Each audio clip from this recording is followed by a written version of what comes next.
So for this week, we are going to look at AI agent development works.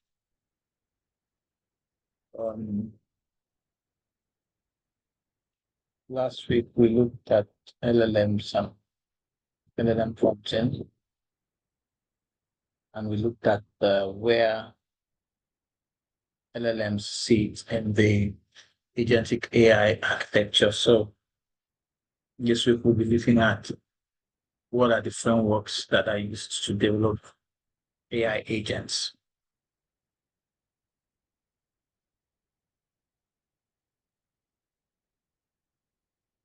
As usual, we'll start with a recap of what we did in the last class, actually in the previous week, since it's a new week. So, like how I usually do, I'll ask, does anyone or would anyone like to give us a recap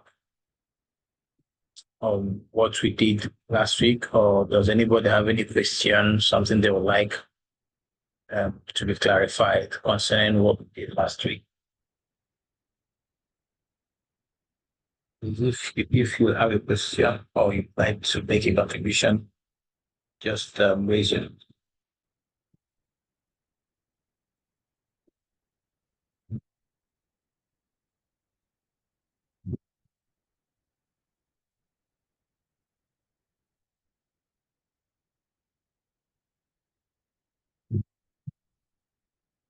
No one. Why take it that we all understood clearly what we did last week, and if we all did, then I guess somebody would just give us a recap.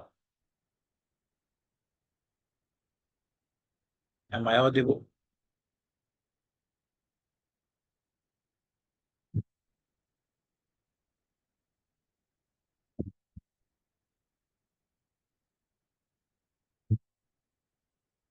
Can you all hear me? Okay. Okay. Adobe, go ahead, please. All right, good evening, sir. Let me just take that briefly. So we did prompt chain. I hope I'm correct. We discussed how continuous prompting can help give a better output. And then we talked about prompting patterns, where we discussed the patterns such as plan and execute. And we also talked about reason and act, and then self-refine. And the last but not the least, we talked about the reflection loop. We also did prompt templates. I think that's where our recent assignment is based on. And then how to design them. That's all briefly from me. Thank you. Again, Okay. I want to ask a question. Go ahead. Go ahead. Yes. Is it possible that one can use all of the prompt techniques? Not really all, like 70%. Is it possible? Sometimes I see almost all the techniques in like one solution or one problem that I'm solving. I'll see almost all of them. Not all of them, but when it gets to 80% of them, I think it's almost all of them. Or does it mean that you must use one or two? I don't know if you get my question. Yeah, I get your question, and the answer is just that you use what is relevant to the task you're trying to solve. So whatever is relevant to it, that's what you use. So Okay. So you're it not all compelled depends to on use what only you're one. working on. If what you're Okay. working on requires all of them, then use all of them. All right. Thank you. I just like to mention when you talked about continuous prompting, I just wanted to um, clarify. I guess you meant prompt refinement, right? Yes. Yes. Yeah, because if it's continuous prompting, someone could misunderstood as to give the exact same prompt. Yeah, but Okay. I get that. that's a good recap from you. I think somebody mentioned that they missed the last class. Okay, that's Pauline, and that she has started watching the recording. Pauline, you really need to watch it because it would have been better if you had actually finished watching it before this class because we build each class builds on the previous ones. Anyway, that's fine. So today, like I said, we're talking about AI agent development frameworks, and the AI agent development frameworks they provide the building blocks for AI agents. They provide the tools and abstractions that are used for building agents. And these tools and abstractions, these building blocks they provide enable um, the integration of planning or reasoning, memory, and action execution. Those are what you use in your agent. So then maybe you to integrate all these into one agent. These frameworks are usually based on Python, and they are, well, Python is like the de facto language for AI development. So it has a lot of libraries and all that. So tends to be used extensively in AI. Of course, some of the frameworks also allow you to use languages like TypeScript and so on. Um, the AI agent development frameworks, they are usually flexible and extensible, and that makes it they're suitable for building different types of agents for different use cases and so on. So we are going to look at about 3 or 4 of them. We'll do an overview of these 4, namely LangChain, Llama Index, Crew AI, and AutoGPT. We'll just do an overview of these 4 in this class. There are others. There are others, but we'll just do an overview of these 4, and then for the rest of the course, we are going to focus on LangChain. LangChain will be the framework that we're going to use. Of course, you can use the knowledge we have about LangChain is also transferable.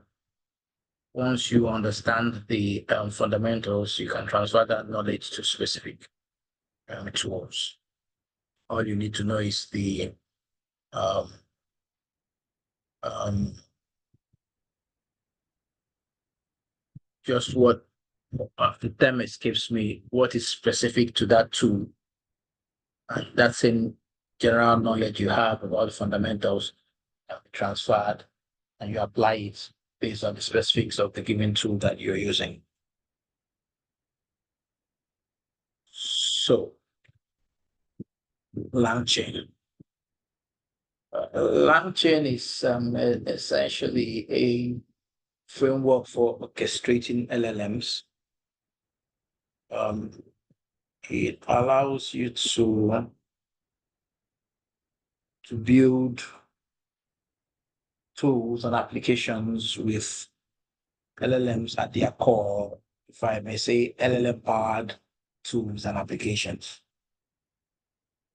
The core abstractions that it provides language and chat models. Well, technically, language models are also chat models, or chat models are also language models, but some of the abstractions are more suited to chat, and some abstractions are more suited to other applications that are not chat. Chat is where you discuss, you have a discussion with the model, right? Other abstractions include runnables.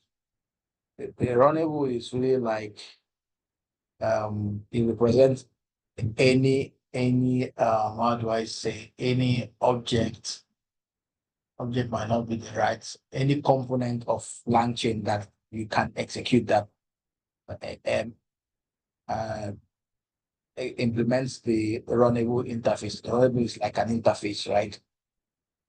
Runnables, chains, agents, tools, memory, vector stores, retrievers. Those are some of the core abstractions that LangChain provides. As we go ahead in the course, we'll get to interact with some of these abstractions, or we'll get to use them. So a primary use case for LangChain will be to build reasoning pipelines and two-step tasks, which is really almost a catch-all phrase. So something that involves reasoning, you have a language model, which forms the reasoning core, and then a task that involves multiple steps. LangChain lends itself to such use cases. And the URL provided there, you can get more information about LangChain from that URL. Any questions so far?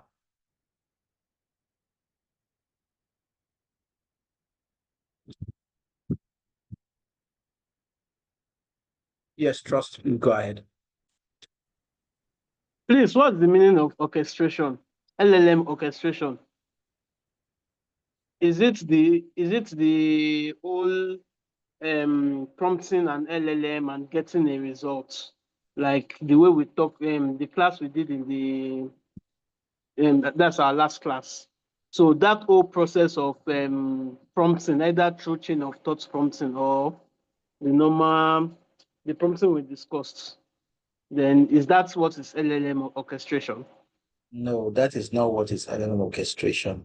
Okay.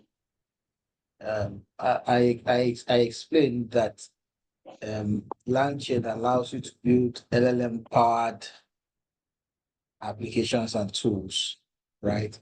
In the exercises we've done, you've used like chat applications that have LLMs at the core, right? Think like tools like ChatGPT. Yeah, some of us have used the Olama app where we chat with a language model. That is not orchestration. In orchestration, you're writing code that will call that LLM, and based on the LLM's outputs, it could do something. That's orchestration, right?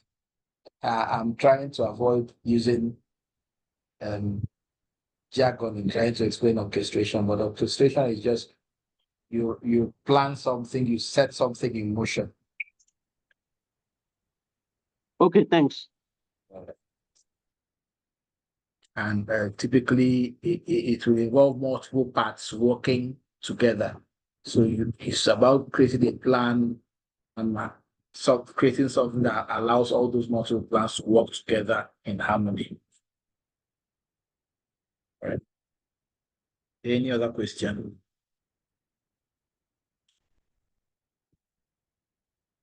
Okay, so we'll continue.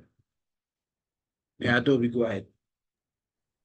So LangChain is like a command we have used previously in trying to download some tools that we are going to be using. So No, what we did I was use pip install LangChain. The command was pip install. and then it was to install the LangChain library. So essentially, we are installing the framework to be used. Okay.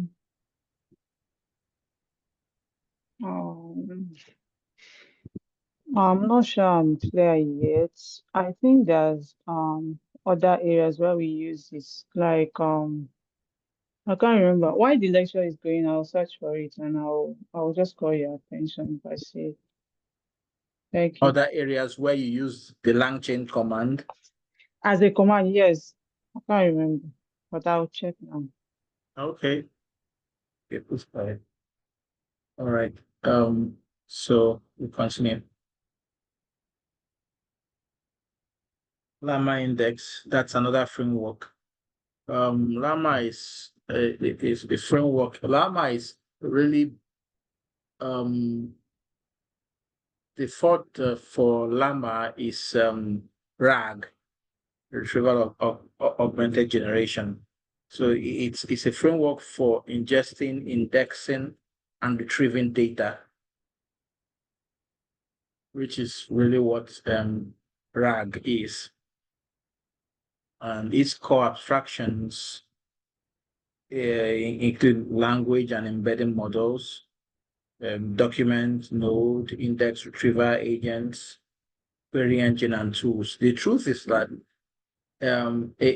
these frameworks, there's a lot of intersection between them.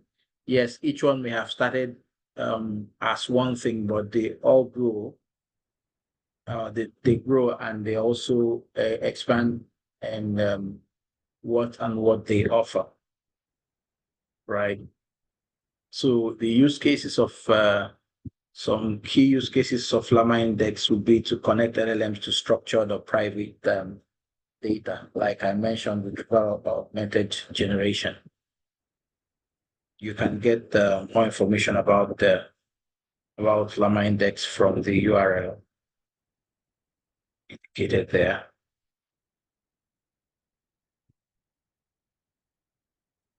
Next is Crew AI. Crew AI is more of an agent for a framework for multi-agent collaboration, allowing multiple agents to work together towards achieving a given intent. From the name Crew AI, it's really modeled around how typical human teams work, right? In a team, you have different people with different areas of expertise who work together towards a common goal. And that's how Crew AI tends to model agentic workflows. So the core abstractions for Crew AI include agent, task, crew, process. And this use case is essentially to coordinate multiple agents in completing complex tasks. Of course, you can still do something like this with the LangChain. Was it the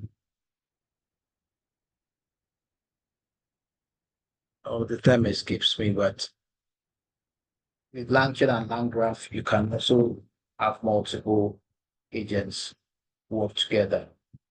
But that's essentially what Crew AI provides of the shelf.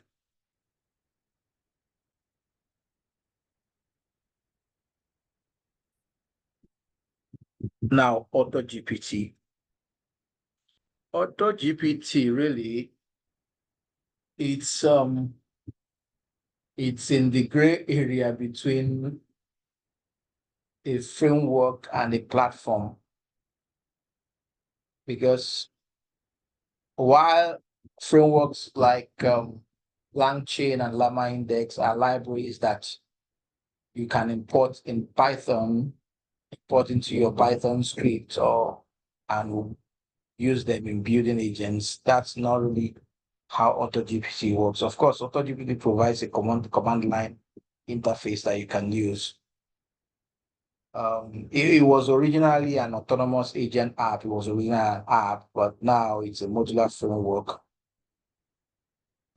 But it's not a library that you can pull into Python like some of the others. Its core abstractions include agent, goal, memory, and actions, and its use cases, building fully autonomous multi-step agents. And you can get more information about it, the indicated URL. Okay, Adobe. Yeah, you mentioned commands we executed. Yes, we did pip install langchain. That was the pip install is the command, and we use it to install langchain as well as the langchain integrations with LLM providers like Grok and Olama. So that's why we had people install Olama, people install LangChain Grok. I also mentioned in other integrations like the one with OpenAI, LangChain OpenAI, and LangChain Anthropic in integration with Anthropic. That's a different thing. LangChain itself is the framework. So when we run pip install LangChain, we are just installing the LangChain library, which we would use. We are going to use it in building agents and in this course. So do we have any questions so far?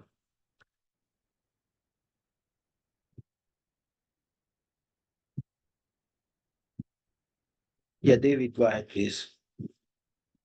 All right, thank you. Good evening, sir, and good evening, everyone. Okay, from your vast experience, I don't know whether my experience is vast too.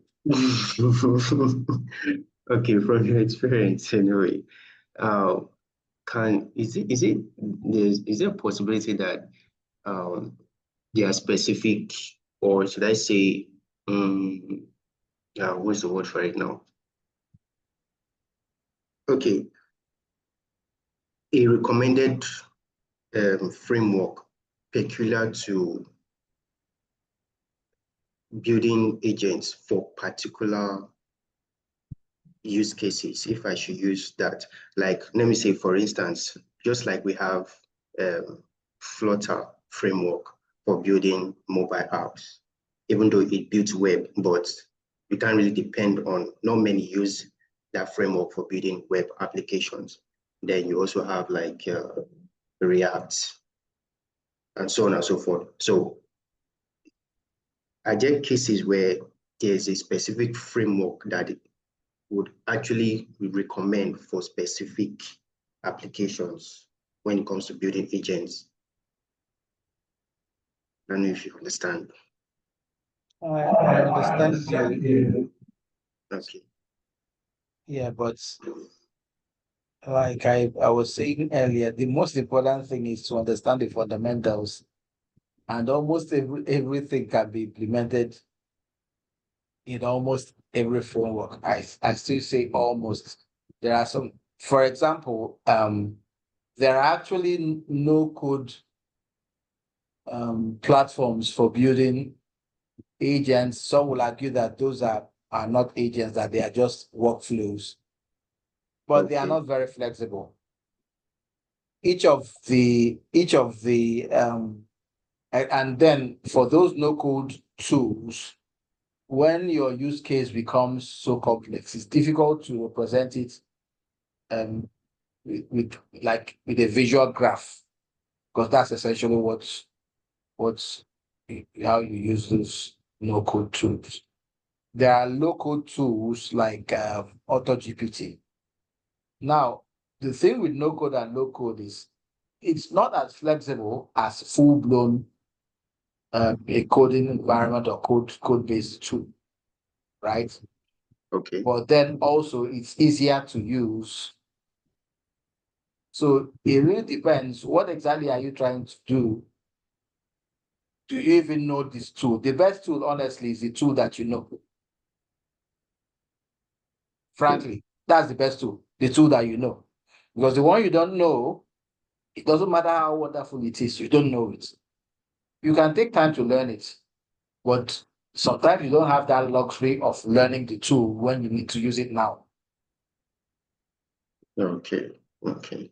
So the most important thing is to learn the fundamentals.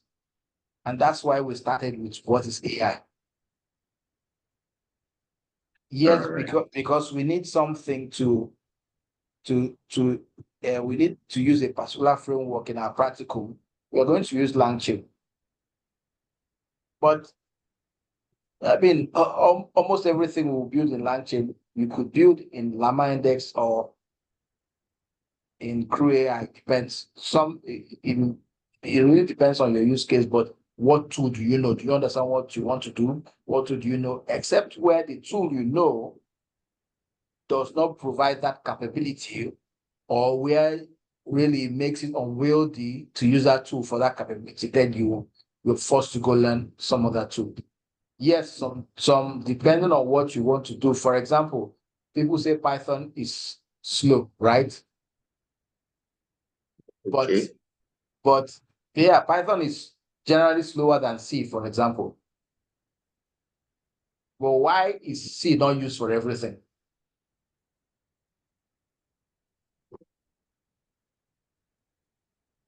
Okay. Python is not the only language that has that you can use for machine learning and AI development. But why is Python widely used? Yeah, I think because maybe it's in a way Yeah, easy to grasp it's or easy to learn. grasp. That's why a lot of people can learn it easily. But the major reason why for Python's popularity is it has a plethora of libraries, particularly for data science, machine learning, and so on. Okay. Yes, that's true. And the truth too is that a lot of the speed you may not necessarily need it. For example, if your application is IO bound, well, the processing speed doesn't become the bottleneck, right? Yeah. And at times, ease of use actually becomes more important than speed. And then where that speed is really, really, really necessary, you can actually run that particular the term that comes to my head is section. You can actually write that particular section in C. And some Python libraries like NumPy actually use C underneath, which is what really makes it fast. So where you really need that blazing speed, you can actually write those sections in another language that is faster and still use it. Okay. So which tool, which framework really is not as important as what exactly do you want to do? What exactly should you do? Okay. It's noted. Okay. Thank you very much, sir. All right. So any question? Really, this is where we're going to stop today's class, right? Now, today's class is not going to be so long because by the next class, we are going to move to actually trying to create chains and playing around with um, the basic, will I say, basic examples of LLM orchestration, right? By the next class. So I wouldn't want to go further than these points today, so that if there are any questions, we have them answered, and then to allow people to go and work on the task one, stage one promotion task, because less than just about 14 or 15 persons had submitted last I checked. And there's also a couple of resubmissions of stage zero tasks that I need to evaluate so that those people can view the stage one task and also be able to complete it. So Adobe, you want to ask a question, you want to make a contribution? A question. Yeah. Go ahead, please. So I've been thinking most of the models we've been using on through Olama, I have not seen or heard anybody talking about or using GPT models. Do we have a choice to use it, or does it mean that it cannot be run locally? That's my question. You can use GPT models. GPT OSS, I think those were the latest open weight models that OpenAI released. There's one for that's about 20 gig and another for 120 gig or something. Just a moment. Oh, I can't access my Olama, but 20B, 120B, I think something like that. One is 8 gig or something. Can you really execute the 120B model on your laptop, for example? That's large. Exactly. Even the 20B, unless you have a really high-end laptop, you may not be able to execute it locally. Olema is essentially for locally run models, even though now they have provided, they now provide cloud-based models. So that's why you see those models are really small. And the ones I recommended are actually the small of the small, like the Gemma 3 1B, which is less than 1 gig, right? If you have 8 gig memory or 16 gig memory, you won't, and probably you don't have a GPU, you won't be able to run the large models. And that's why I also talked about using Grok, Grok models on Grok, so that with the free tier where we need more powerful models for specific use cases in the course, we can use those ones. But for most of the time, use the Olama models so that we don't exhaust the free tier quota Grok. We just use that for when we need it. Of course, the bigger the model, the better it tends to be. So we will even test a use case where we try different models and we see the results of those, which one is better, which model is better. We compare their sizes and so the number of parameters they have.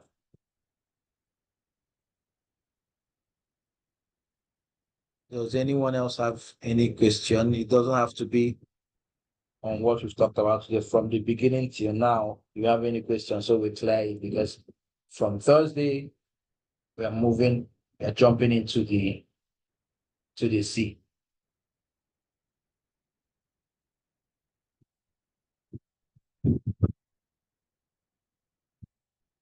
Don't worry, this is not the sea that will swallow you. Yeah, Larry, would you please go ahead?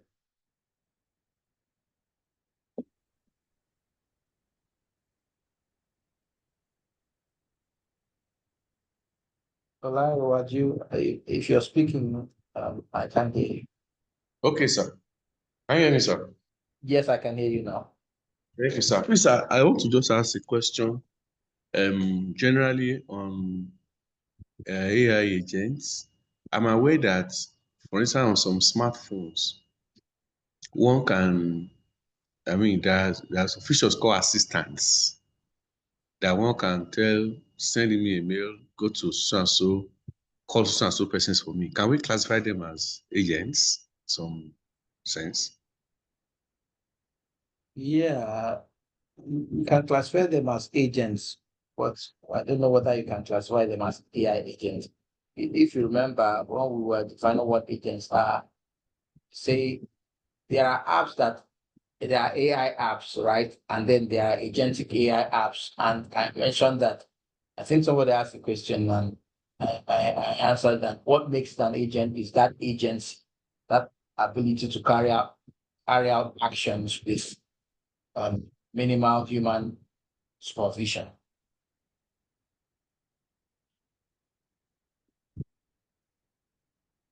Yes, So I get it, sir. if you can carry out a task, if you can give it a task and carry it out with minimal supervision, then of course it's an agent.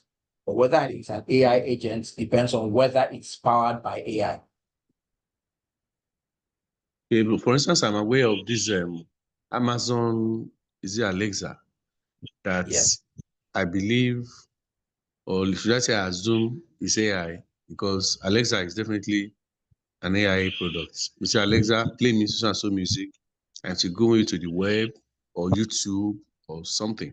So obviously that's kind of AI. So I don't know, maybe that's the same model that's running in these phones like iPhones, even some Samsung phones, by way of having some premium subscriptions, some AI applications, even Google Assistants, basically. On some Android phones, one can just set it and say, it's my assistant. And by pressing some certain buttons, one can give a voice prompt, do this, do this. So I have to assume maybe it's AI doing that, because I don't know what else could be doing such. Yeah, most of the mobile device and well, Alexa is not really. Most of those are actually AI. Have AI cores, right? Most of those have AI cores.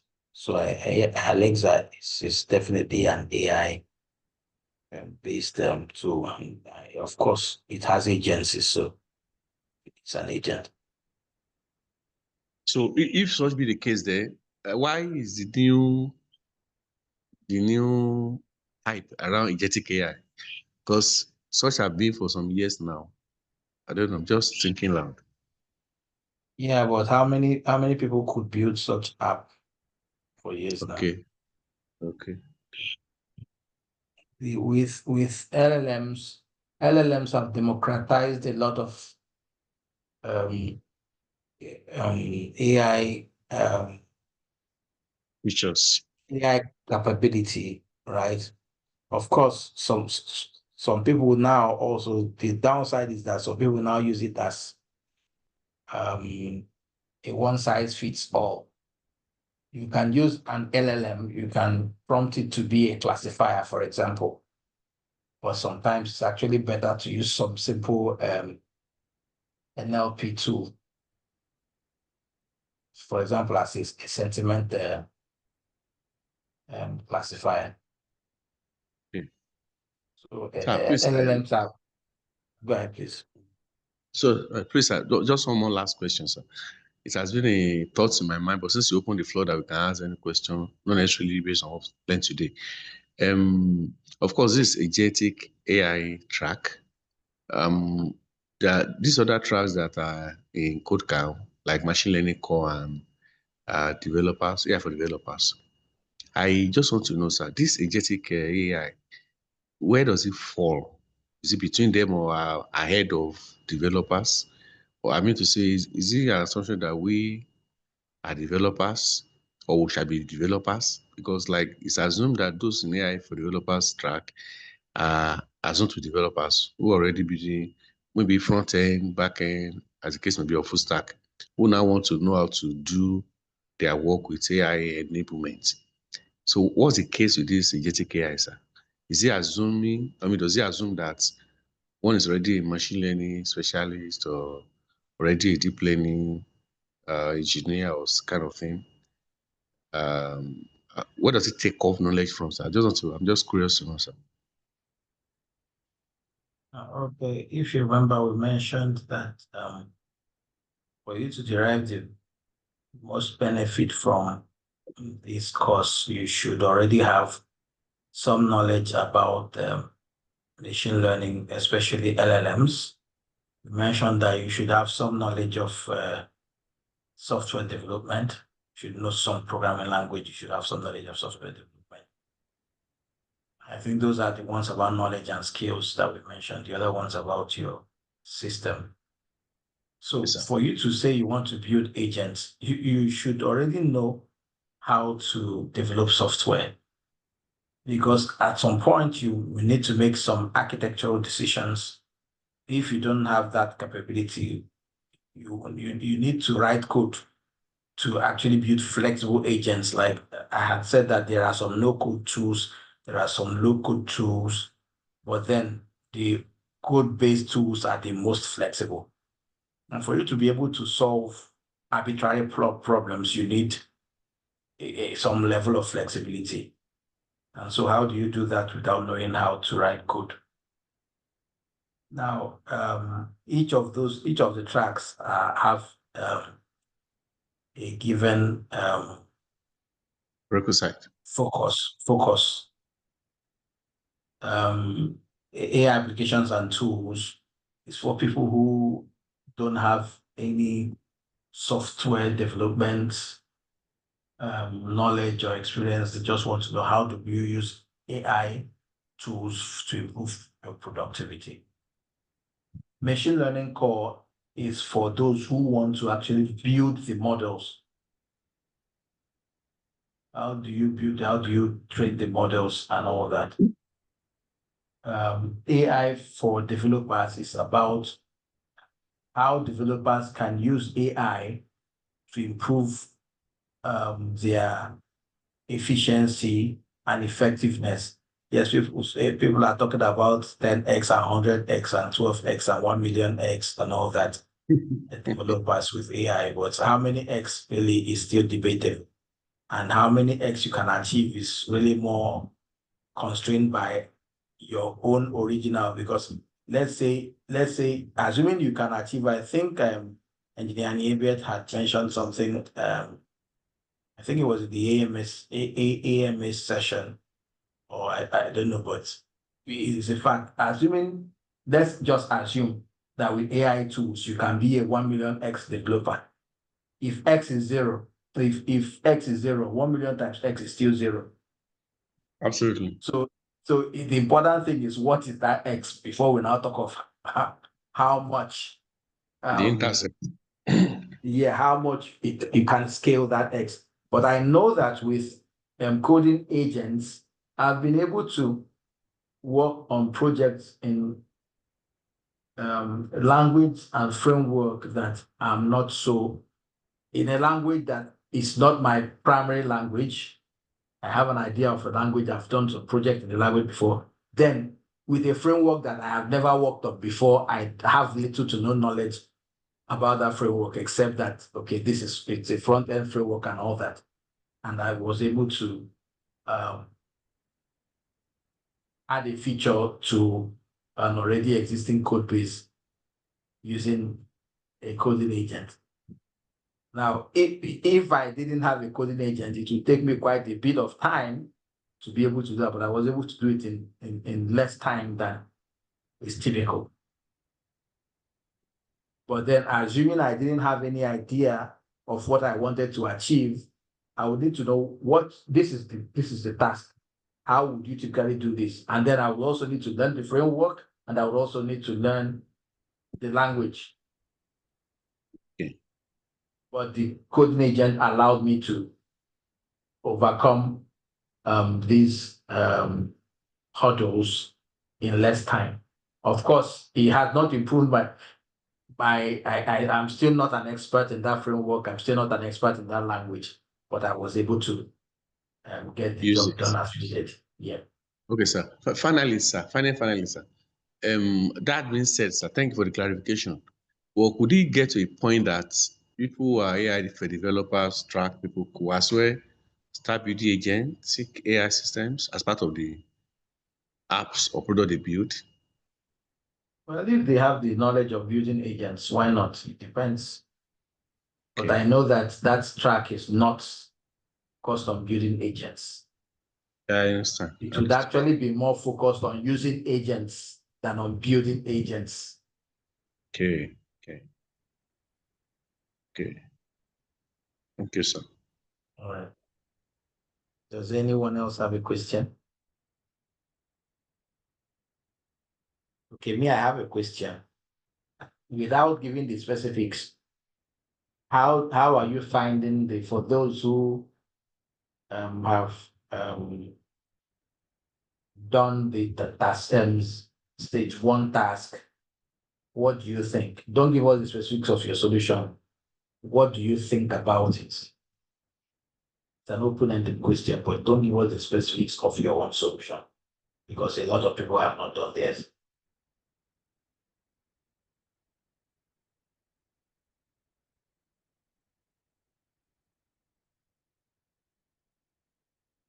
Go ahead, Kenneth.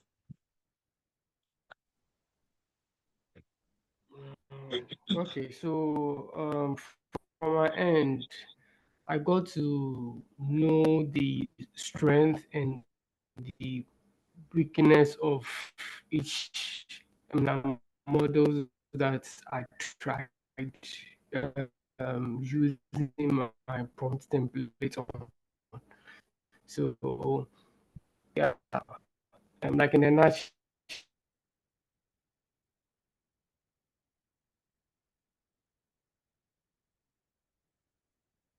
I can't hear you anymore, Kenneth.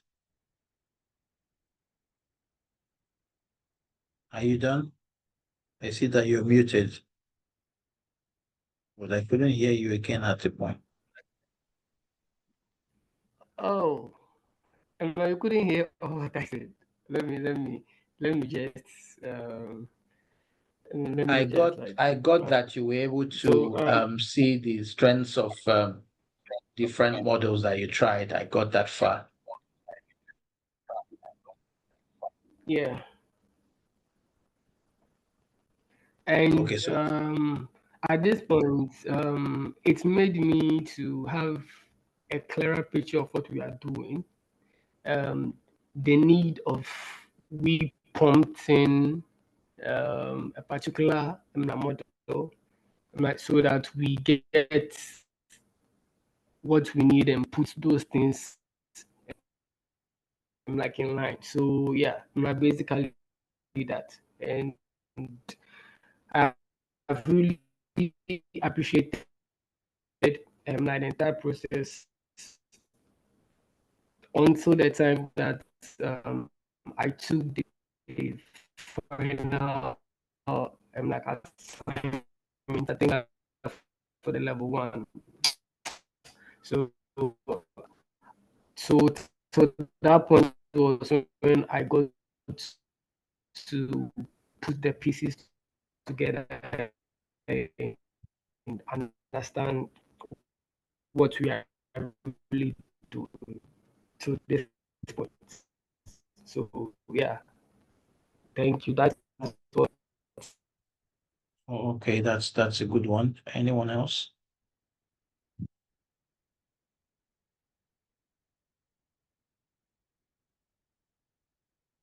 I'm just trying to get a bit of feedback so that also guides me in generating subsequent tasks, because the essence of the task is not just to test you, it's also to help guide you to be able to practice and to be able to explore what we are learning and even go a little bit beyond it. And one other thing too, for those who haven't submitted, remember that the deadline is 11:59 p.m. this night. Yeah, Adobe, go ahead. So for me, it was fun. I don't know. I'll call it fun because being able to design prompts, not just inputs, but the expected outputs, and then using a template, for example. my previous assignments to control the whole process. Like it made it quite clear to me because I was more of how is this agents being built? So it's becoming a reality. So that's why I called it fun. Yeah. And again, I if you ask me, I would say the highlights was when I was trying to point out one or two prompting techniques. Before I knew it, I'm having like 3 or 4 in my prompts. So it's actually interesting. And that was what made me to ask you that question earlier. So for me, it's really, really very interesting. Thank you. Okay, that's good. Anyone else? Sir, just a random question, sir, or a request, so to say. I don't know All how right, easy sir. it might be. I don't know how easy it might be to even grant request. My direct request is maybe it is possible to know ahead of time when we will be having live coding, just like the guide you gave us the last time we were installing Olama. You're guiding us through creating virtual environment. Why I say so is because my system is actually in my office.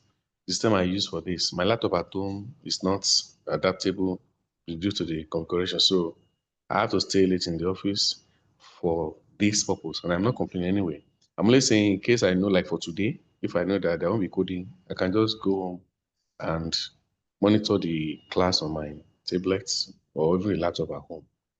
So if one may know in advance, that's I, I already mentioned that for Thursday, we are jumping in. From Thursday, we are jumping into the ocean. So okay, sir. All right, sir. Thursday, we're jumping into the ocean. So we'll do more of hands-on on Thursday. And going forward, we'll be doing some hands-on in every class. Yes, some will have more hands-on than in others, but from Thursday, we're jumping in. All right, sir. It's okay, sir. Thanks. Okay, so ladies and gentlemen, unless somebody else has a question or has a contribution, I think we'll just wrap up here. And then we'll meet on Thursday. Please have your systems with you because on Thursday we're going to try out building some whatever using LLM powered, I call them workflow or tool or whatever from Thursday. Okay, then. So we'll call it a night here. Good night, everyone. See you on Good night, Thursday. sir. Good night, sir. Good night, all. Good night.